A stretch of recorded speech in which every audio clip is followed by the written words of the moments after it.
Hey,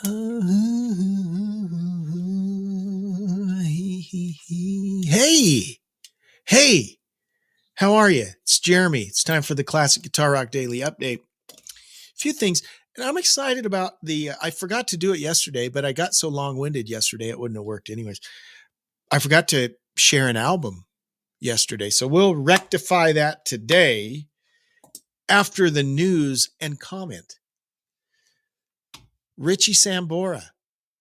Could he be going back to Bon Jovi? Inquiring minds want to know. In recent years, guitarist Richie Sambora has been suggesting there is a possibility of a reunion with Bon Jovi, making it apparent he has a desire to return after leaving the group in 2013. Okay, so I would say the same thing to Richie that I would say to KK. If you want to be in a band, don't quit. Okay, that's the key. Okay, if there's a band you want to be in, the key is to not leave that band you want to be in. But it looks like, in fact, this may happen. Richie may be coming back. Richie's a great singer, by the way. Some people say he's a better singer than John Bon Jovi. I don't know, but he's a pretty good singer, and he's a good guitar player, and they're a big pop rock band. Lot of people love the Bon Jovi. But in an interview with People magazine, he said it's time. It's time for the reunion to happen. Quote, there's a documentary that's being done about the band and stuff that I participated in, and people want to come see us play, and it's going to make everybody happy. I mean, essentially, that's why you do it at this point. Reflecting on his legacy, he continues, quote, I think that we wrote a lot of songs that changed a lot of people's lives just by letting them have a good time. I know that's what music did to me, kept me company, and I hope that I can reflect that in what I do. So yeah, it definitely could happen. It's just a question of when everybody's ready to go do it. He said it will be a big, massive kind of undertaking. I don't want to pick that up, but did Bon Jovi's music really change a lot? They were a good band. I mean, I don't know. I think sometimes artists in general think that they're a little more important than they are. I don't know. I don't mean to sound like a grumpy old dude, but they had some good tunes. But they may be back together. So the good news is, in other related New Jersey news, see what I did there? Bon Jovi's from New Jersey. Bruce Springsteen made a surprise appearance on Monday night. That's last night at Stand Up for Heroes, a charity event in New York City honoring veterans and their families. And hang on. I just was sinking. I don't know what's going on. Let me do this. Oh, maybe that's the problem. Okay. Some people love Bruce, some people not so much, but here's what you got to say about the boss. He's very much into supporting causes that he believes in. And this is a great cause, by the way, the Stand Up for Heroes cause. So good on Bruce. He hasn't been feeling well. He's been having some health struggles. So awesome that the boss would make a surprise appearance at this event. So good for you, Bruce. Thanks for doing that. Queensryche. Have I ever done my Jeff Tate impersonation for you? Maybe I can bust that out here in a minute, because I know y'all want to hear it. Queensryche, who of course no longer Springsryche. I just came up with a great idea. A band that does covers of Springsteen and plays them like Queensryche. Springsryche. Okay, that's my, write that down. Springsryche. It's my idea. So where was I going with this? Jeff Tate left Springsryche. Jeff Tate left Queensryche years ago, and they've been soldiering on with Todd La Torre. Todd La Torre does a great job. I mean, he does. And here's my Jeff Tate impersonation based on an interview I heard about a year ago with Eddie Trunk. Here's my impersonation of of Jeff Tate. So Jeff, I'm Eddie right now. So Jeff, tell me how the current tour is going.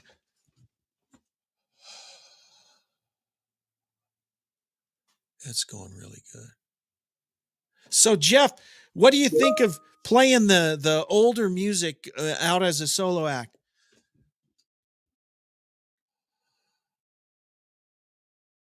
I like it. It's good. Okay, so there's Jeff Tate for you. I can do that anytime if you ever want to see more of my Jeff Tate. Anytime. So this all started with me talking about Queensryche, and Will, oh, you want, I just did it. Now, as soon as I did it, you probably don't want to hear it again. Serious. That's what he sounds like. Like no energy. I never heard anyone that so much didn't want to be interviewed at the time. He was like, it was all he could do to muster an answer for poor Eddie Trunk. So again, I started talking about Queensryche. Why? Because on their upcoming tour that starts on March 22nd in Houston, Texas, they will be playing their first two albums in their entirety. So the EP and then the Warning, which those are my two favorite Queensryche albums. Those are the ones that I cut my teeth on as far as Queensryche goes. And then the other, the other Mindcrime, that's great. And the Empire was the one that put them on the map, of course. But for me, it's the first two ones. Let me tell you this Queensryche story. Another long, bloated, boring story that I want to roll out for you. So Lloyd Noble Arena in Norman, Oklahoma. It's a big concert, right? Headliners, Quiet Riot, Motley Crue. But opening was this band I'd never heard of before called Queensryche. They came out, and then I'll just have to say they were awesome. The next day I went out and bought the EP. Queen of the Rock! It was good. It was good stuff. So what they're doing on this tour that kicks off in March is they're going to be playing those first two albums in their entirety, which is awesome. That's my favorite Queensryche stuff. Jeff Tate won't be there. What else do I have for us? Oh, this is kind of fun. Just do with it what you will. Paul Stanley of Kiss has named his 13 favorite guitarists. There might be some surprises on this list for you. We all love lists because we all love to argue with lists. It's all subjective. That's part of the fun. Here's Paul Stanley's list of 13 favorite guitarists. Ready? Starts with the three kings, BB, Freddie, and Albert King. Makes sense. Jimmy Page, no surprise. Pete Townsend. Paul Stanley's a rhythm guitar player, so it makes sense he picks a great rhythm guitarist. Pete Townsend. Richie Havens. That's not a name that you see on great guitar player lists. He's a more, kind of folksy and kind of funky acoustic player. Steve Marriott. Now that does not surprise me. Steve Marriott tragically died way too young. Go back and listen to the Humble Pie albums, even the Small Faces albums, and you realize a lot of people borrowed a lot from Steve Marriott. I won't mention any names. Robert Plant. I won't mention any names. But a lot of singers borrowed a lot from Steve Marriott. The guy was really good. And a great guitar player too. Malcolm Young, of course. Malcolm, I'm not surprised at all. Malcolm, people think of AC/DC and Angus Young is awesome, but they don't realize that Malcolm really wrote most of the cool riffs. It was really Malcolm. And then, Angus would come and play his solos and do his thing. But oftentimes it was Malcolm that would come up with the cool AC/DC riffs. Jimi Hendrix is on the list. Neil Young. Paul Kossoff of Free, another guy who tragically died way too young, a great guitar player. Lindsey Buckingham of Fleetwood Mac made his list. Lindsey Buckingham, phenomenal. Nobody plays like Lindsey Buckingham. There's no other guitarist plays like, he's got a totally unique sound and style. Really talented guy. And last on his list, Nancy Wilson of Heart. So that's kind of an interesting list of guitarists that Paul Stanley cites as his favorite. Kind of cool. Now, also speaking of Kiss, let me share an album. Oh no, never mind. That's a different. I was debating on whether to share the Ace Frehley solo album or this one that I decided to share. I decided on this one. This was a Goodwill find several years ago. This is an album that didn't make any hoopla. I mean, I don't know how this was received. I never heard of it until about 5 years ago. I found it at a Goodwill store. No, Will, there is no Eddie on his list. I was kind of surprised. I kind of expected to see Eddie on there. So it was, kind of a surprise. This album, it's called Saint Paradise. It's got a lady with a light bulb in her mouth. I don't know what that means. But if you look, you guys know who this is? Well, that's Denny Carmassi. Denny Carmassi was in Montrose. He's the drummer. I think he was in Heart for a while. I think he might have been in one of the incarnations of Foreigner. But he's played with a lot of dudes. Bass player, Rob Grange. I think don't hold me to this. I think Rob Grange might have been in Montrose for a while, or Gamma, one of the Ronnie Montrose projects. And then we've got this guy. You know who that is? That's Derek St. Holmes, who was with Ted Nugent.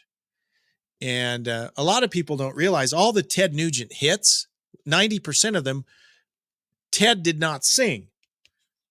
Derek sang. And Derek's also a great guitar player. So this came out in, sorry, I can't read. It's like 1980. Let me, hang on. Okay. This came out in 1979. I was a year off. So yes, Bruce K. Gene discovered Eddie and Paul, and Gene were pressuring Ace to be more like EVH. Yes, and at one point, Eddie actually reached out to Kiss and told him he wanted to be in the band. Isn't that crazy? Could you have imagined Kiss with Eddie Van Halen in it? That would have been crazy. So back to this album. So 1979, Derek had left the Ted Nugent band. He gets together with these guys and produces this album. And it's a really good album. I don't know what happened. I don't know why it wasn't promoted. I don't know why I'd never heard it. I mean, I'm not the expert on all things classic rock, but I like classic rock. And I know I've read classic rock and guitar mags and all of that for a long time. I worked in radio. I know more than the average bear about classic rock, and this completely eluded me until about 5 years ago when I found it. But it's called Saint Paradise, and it's just got great, hooky, crunchy guitars. It doesn't have, his guitar lead wise, it's not kind of as over the top as Ted is, but it's good. He's a good player. The rhythm parts are great. The leads are great. Vocals are great.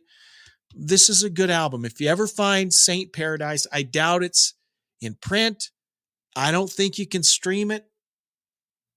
Maybe you can. I don't know. Check it out. But I would highly recommend, if you ever come across this album, Saint Paradise, featuring Derek St. Holmes, Denny Carmassi, and Rob Grange.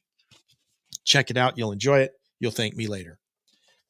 All right, guys, thank you so much. We are literally just dozens of followers away from hitting the 50,000 mark on X, formerly Twitter. If you are on Twitter and are not yet following us, please do so. We're going to hit that mark sometime today, our 50,000th follower. I'm excited about that. Thanks so much for tuning in. We'll see you tomorrow for another daily update. Take care, live long, and prosper. Bye-bye.